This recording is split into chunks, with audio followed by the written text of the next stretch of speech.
आज हमारे साथ राणा शिवशंकर सिंह जी, जो राष्ट्रीय जनतांत्रिक गठबंधन के सक्रिय सदस्य से अभी तक भाजपा में काफ़ी सक्रिय हैं। वो नेपाल भारत संबंधों पे उन्होंने काफ़ी ज़्यादा शोध किया है, उस पर वो हमेशा ही अपना विचार व्यक्त करते रहते हैं। वर्तमान में वह दिल्ली में हैं। उनका प्रवास स्थान नेपाल भारत दोनों रहता है। वह कैलाश मानसरोवर को लेकर के अपनी भारतीय जो 150 करोड़ जनता का आस्था स्थल है, वह कैसे फिर पुनः 1962 से पूर्व वाला अपनी गरिमा को प्राप्त करे, इस हेतु उन्होंने भी अपना अभियान छेड़ रखा है। इस विषय को लेकर के आइए हम उनसे बात करते हैं। श्रीमान, देखिए, हम सनातन परंपरा के जो 150 लोगों का आस्था का सर्वश्रेष्ठ पूजा स्थल है। हम 33 कोटि देवी देवता के शीर्ष भगवान शिव हैं, जो हमारे भारतवर्ष के बीच एक उन्मुक्त स्थल था।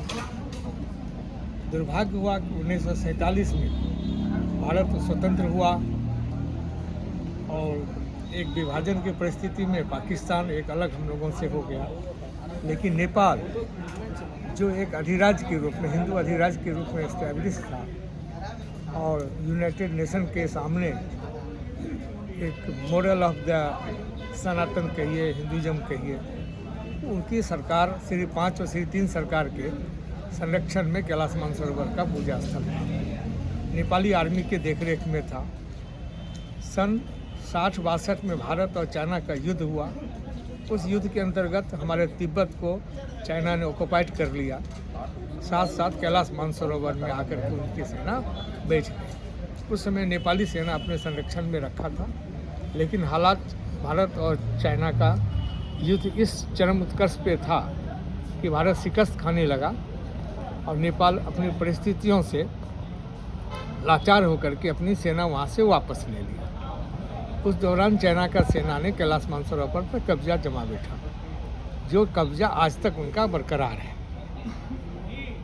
देश में स्वतंत्रता, भारत में स्वतंत्रता और नेपाल में प्रजातंत्र के नाम में जो परिवर्तन का इतिहास बना, उसमें कैलाश मानसरोवर गुलामी के शिकंजे में आज तक है।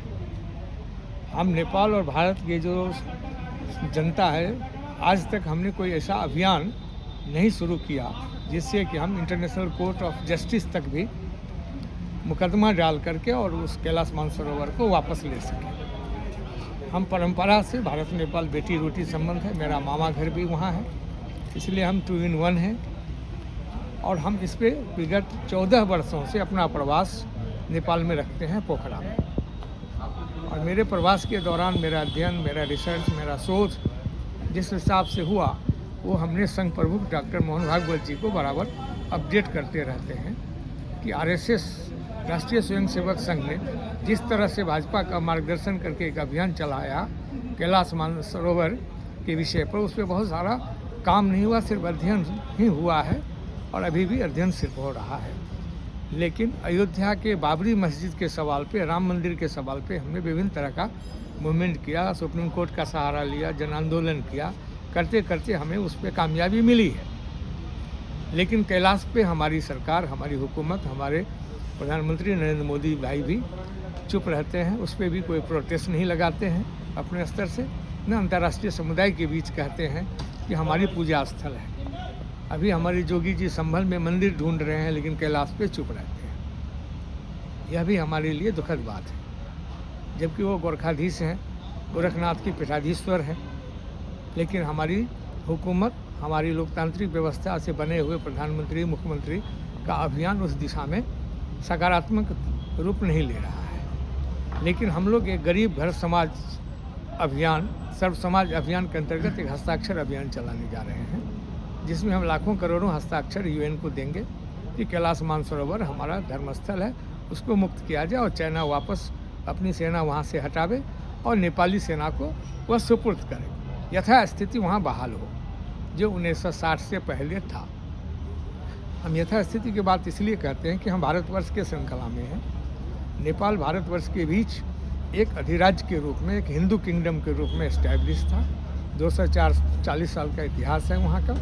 उस इतिहास के अंतर्गत नेपाल के गोरखा सेना श्री 3 सरकार मोहन शमशेर राणा के लड़के थे उस समय में, जो जनरल थे, तो भारत के एकीकरण के दिशा में भी उन्होंने एक महत्वपूर्ण योगदान दिया और हम हैदराबाद को भारत में मिलाने में हमारे लौह पुरुष गृह मंत्री सरदार पटेल को उन्होंने सहयोग किया और हम उस तरह से भारत के एकीकरण करने में सफल हुए।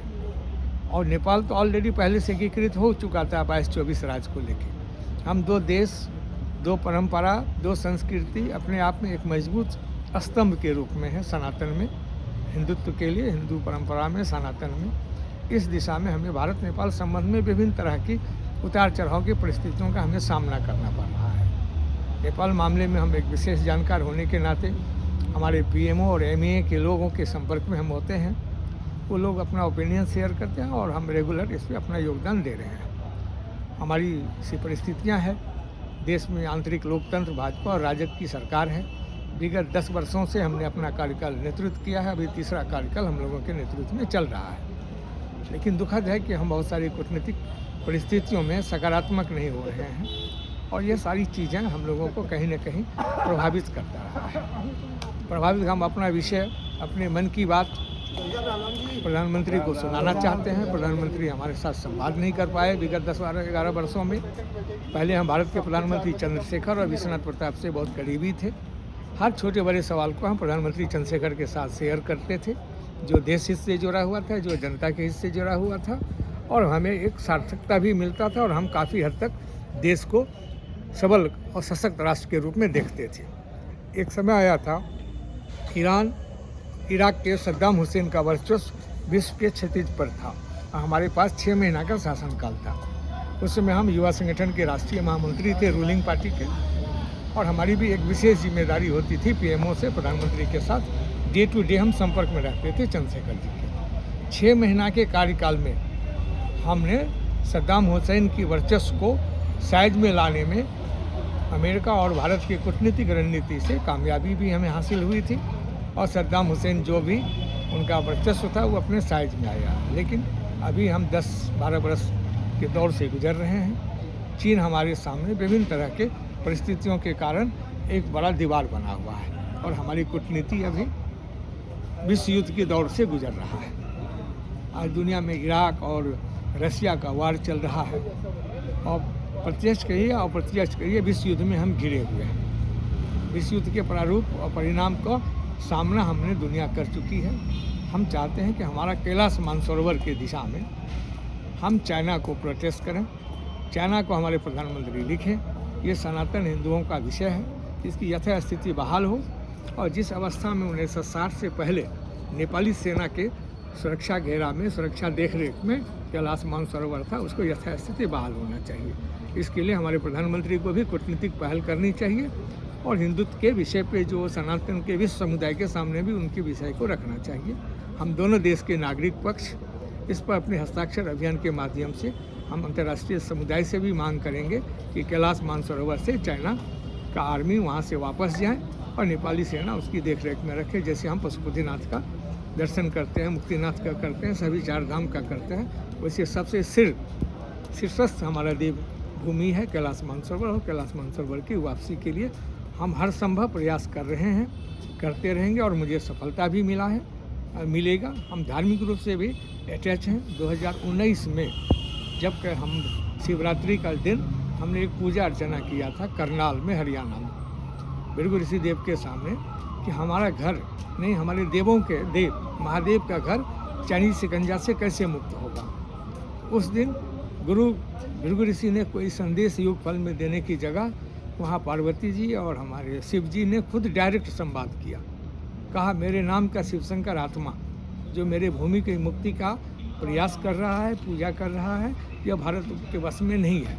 जैसे इस प्रभु राम का अयोध्या राजनीतिक कुचक्र का शिकार है, ऐसी फीलिंग भोलेनाथ ने साक्षात किया था पार्वती जी के साथ संवाद में शिवरात्रि की रात। उस योग फल में मेरा नाम भी आया और हमारे कई लोग हैं सरकारवाह भैया जी जोशी सरीके लोग कहते हैं आप में भगवान शिव का अंश है।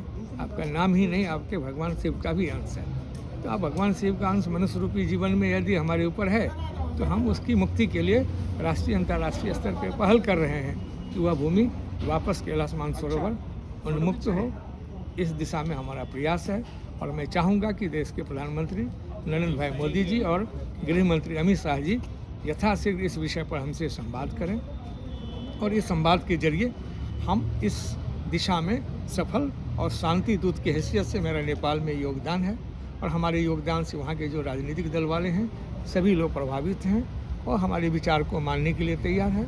हम चाहते हैं एकता के सूत्र में जिस तरह से नेपाल भारत संबंध 1950 से प्रारंभ हुआ था उसको भी रिवाइव करना आवश्यक है, क्योंकि बहुत सारे कारणों से हमारे बीच में मनमुटाव हो जाता है, मनभेद हो जाता है, जिसके कारण हम आपस में काला पानी लेकर लिपि धुरिया के भूभाग को आज कुरुक्षेत्र 2 बना रखे हैं। नक्शा विवाद में कुछ हमारी गलती है भारत सरकार की, कुछ गलती नेपाल सरकार की है। वह भूमि अभी बीच में विवाद में फंसा हुआ है जो उत्तराखंड में है, पिथौरागढ़ में है। उस बारे में भी हम प्रधानमंत्री के साथ सीरियस संवाद चाहते हैं और दोनों देश के प्रधानमंत्री के बीच हम मध्यस्थता करके उसका समाधान भी निकालना चाहते हैं। कैलाश मानसरोवर की वह रास्ता था जिसको हमारे रक्षा मंत्री ने उद्घाटन किया था राजनाथ सिंह जी ने, तब से वह विवाद का कारण बना हुआ है। ये एक गंभीर सवाल है, इसको लेकर के विगत मार्च 9 से और आज तक हम प्रवास में हैं दिल्ली NCR में, और मुझे समय अभी तक प्रधानमंत्री चाहे गृह मंत्री का नहीं मिला है। मैं इसके इंतजार में भी हूँ। अब कब उन लोगों का समय संभव होता है, हमारा यह पहल है और आप लोगों के माध्यम से, खास करके मीडिया पक्ष के माध्यम से, आप लोग भी देश के चौथे स्तंभ हैं और आप लोगों के स्तंभ के माध्यम से भी हम चाहते हैं कि यह विषय आगे पहुँचे। कूटनीतिक और डिप्लोमेट के बीच में हम जुड़े हुए हैं। देश के PMO के राष्ट्रीय सुरक्षा सलाहकार के साथ हमारा संवाद रहता है, लेकिन हम प्रधानमंत्री और गृह मंत्री के स्तर से एक संवाद चाहते हैं कैलाश मानसरोवर की मुक्ति के लिए, जो हमारा मूल्य लक्ष्य है, मूल्य ध्येय है और हम उस पर सफल होंगे, कामयाब होंगे, ये हमारी मानना है।